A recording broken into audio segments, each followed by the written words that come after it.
Welcome to Playfully Orange, our conversations on Thursdays about arts and culture here in Central Florida. My guest today is Joseph Hayes. Welcome, Joseph. Hello, Terry. Good to see you again. Yes. So, Joseph, you are doing a lot of things, but let's get a little background on you. Where do you come from and how did you get involved in the arts? I am a Bronx boy from New York City, and I have always been involved in the arts. I've been working in theater on the technical side since I was 14 years old, doing audio and sets and then camera in television.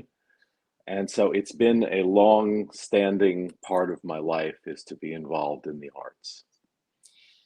Were your parents involved in the arts, or were N- they like, what are you doing? Or Not in the least. No, they were not. This was something that was born full blown in my own brain. hmm. And when did you come to Central Florida? I came here in 1996. And what brought you here? Love, Uh, that's the best answer there is. well, it certainly was for me. Good. And so I think of you most recently as a playwright, Indeed. having done a number of scripts and have readings of them. How many plays have you written? I have, well, in May of 2002, I had my first play at my first Orlando Fringe Festival. And this past May was the 20th anniversary of that first show when I had my latest show at the Orlando International Fringe Festival. Between those 2 points, I've written 17 plays, All right. and I've had between readings and productions 53 opportunities to present my work to the public in those 20 years. And that is more than locally? That is more than locally, yes. I've been produced in several different countries and from New York to Washington. How do you get your plays out there? How do those people find you? Oddly enough, a lot of them find me. I make a point of doing my first production in Orlando. I like to see how it works in front of an audience and to get that immediate reaction, because that's really what it's all about, is to find out what an audience and the actors think of the show. And I usually do a video of those and then I put them up on YouTube and they are found. Aside from that, I do send out scripts to theaters, both ones that are looking for new work and ones that are just intriguing to me, who are doing things that are sort of in keeping with the way I write and the way I present material. And they get back to me. So And, it does indeed work. It just takes 20 years. and how would you say, or what would you say is the way you present? That's an interesting question that I'm still sort of thinking about myself.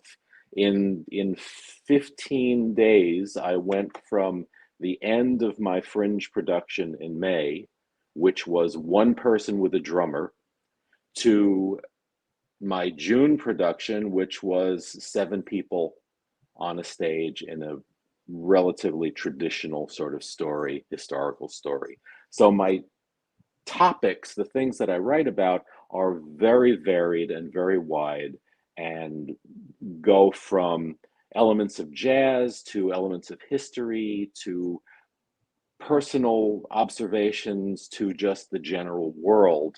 It helps that I am a avowed attention deficit adult, and I use that to its full advantage. So the things that I put on a stage are absolutely just the things that interest me and that I want to write about. And I figure that if it interests me, it'll interest somebody else.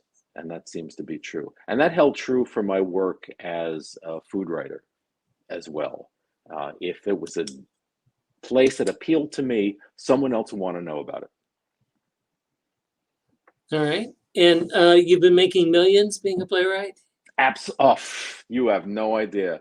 I just there's not enough room for the money that I have in my house right now. No, is the answer. I've never lost money, but I make sure that first and foremost, I honor the work, I honor the people working with me. Everyone who works for me gets paid. That's my first priority. What happens after that? It's a few pennies left for me. That's fine. It's not what I'm doing it for. Do you always produce your work first?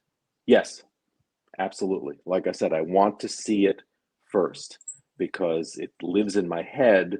That has to be translated to other people's brains. And the only way you can find that out to see if the dialogue works is to have people react to it. Are you a person that writes every day? In one way or another, if I'm not actually putting words down, I'm working on things. There's always something going on in my brain. People say, well, where do you get your ideas? My answer is, where don't you get your ideas? I've got 6 plays in here right now. There's never a shortage. There's just a shortage of when I can put it on the screen and get it to people. But yes, to answer that question, I am one way or another writing every day. Then the question, I guess, is how do you prioritize which of those 6 plays? I Is it the one that knocks the hardest? I don't at the time. Yeah, kind of. The one that sparks or something outside of it reminds me, but that can change. I can start one play and then go, that would work really well in that other piece, and then I'll shift over. And I don't know what the priority is until I actually have a final script. Uh, that's not a question I even think about. It just work. You just do the work. You've produced at the Fringe Festival, you've said, but you've Yes. produced elsewhere as well. Mm-hmm. Mm-hmm. Where else have you produced Well, locally? one of the problems that all of us as independent writers have is the opportunity to find a stage, and there seems to be less and less available stages these days. So that's always a problem. What I have been extremely fortunate in doing is to connect with Benoit Glazer at the Timucua Arts Foundation, and for the past 6, 7 years or so, maybe a little longer, I've been using his stage. And it's a non-traditional theater stage in that it's not a theater stage at all. It's a place to present jazz. Fortunately, many of my works involve jazz in one way or another, whether it's just the sensibility of improvisation or actually having musicians as part of the show. So that works really well. And I love the space. I love the people. I love presenting to that small 100 people in a room. That's my tribe. That's where I do it the best. So you would say that we need more spaces, more theatrical spaces in town?